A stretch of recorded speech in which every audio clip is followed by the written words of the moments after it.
ஆரம்பத்துல இருந்தே சின்மைக்கு வந்து சினிமா துறையில இருந்து அழுத்தம் கொடுக்கப்படதா சொல்லப்படுது.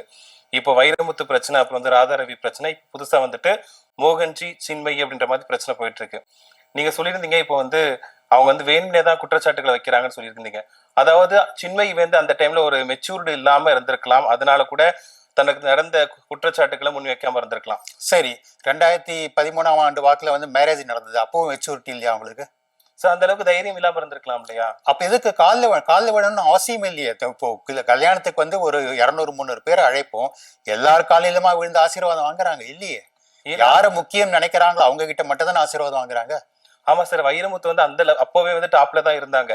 ஒருவேளை நமக்கு வந்து இதெல்லாம் வெளி சொன்னா நமக்கான வாய்ப்புகள் வந்து பறிக்கப்படுமோ அப்படின்னு சொல்லிட்டு பயந்துட்டு கூட சொல்லாம இருந்தாங்க. அப்ப அது பேர் சந்தர்ப்பவாதம் சார். அதையும் பயமா பார்க்க மாட்டீங்க?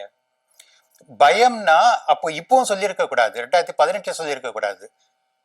இப்போ வந்து இப்ப முதலமைச்சர் ஸ்டாலினுக்கு வைரமுத்து நெருக்கமா இருக்கிறாரு.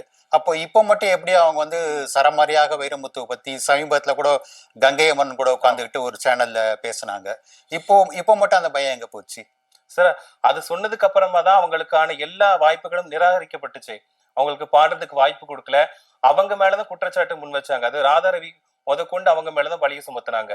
இதுக்கு பயந்துகிட்டே கூட சின்மையை வந்து மறைச்சிருக்கலாம் இல்லையா?